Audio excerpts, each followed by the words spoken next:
Here's some tips for going on a first date to help you make sure that you're taking your relationship where you want it to go. Number 1, take her somewhere that you go often.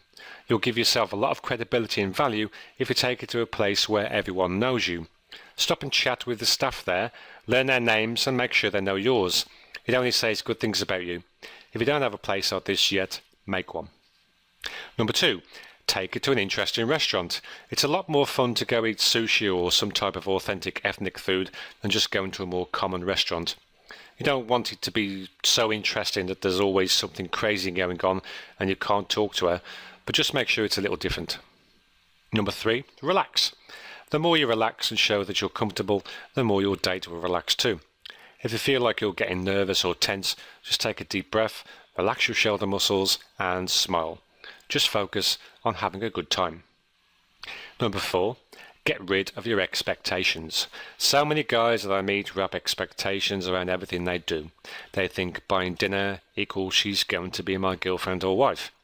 If you just spend the time that you're together having a good time, acting like you would around someone you already know well, and show that you couldn't care less if anything happens between the two of you, you'll have a much better chance of progressing things than if you act like she's the first girl you've seen in 20 years, acting really nervous and so dumb that she runs away.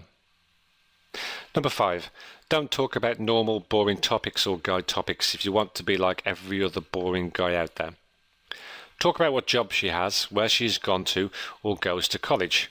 Only talk about guy topics like sports, lifting weights or something like that if she is already very interested in them. Also, don't cling to a topic like it's the only thing you can talk about. If the conversation dies, let it go. Number 6, have a story or two that you can tell if you run out of things to say. When the conversation stops, just say, anyway, and go into a story. The story doesn't have to be something too amazing, just a little bit different. Tell a story about a date that you went on and where your date did something embarrassing or funny. Women love to talk about relationships, and I've found that they are the easiest to come up with. If you're having problems, just grab a girly magazine and read it for 15 minutes or so. You should find more than enough things to talk about in that. Number 7, know a little bit about a lot of things. Now you can ask me almost anything and I'll probably know enough about it to talk for at least 5 minutes. The more you know about, the easier it will be to hold conversations on just about any topic. Number 8, if your date wants to talk, listen to her. People like to talk and get the feeling that what they have to say is important. This doesn't mean that you should ask her endless questions trying to get her to talk. If she's not talking, feel free to, but don't interrupt her if she is. Number 9, don't try to impress your date. One of the worst things a guy can do is talk about how much money he has, what kind of a car he drives, or anything else that comes across as trying hard to impress. If you do have a cool house or car, let her find out when she sees it, and if she isn't impressed by it, don't be surprised. You're much better off by just being a relaxed, fun, cool guy than you are trying to impress her.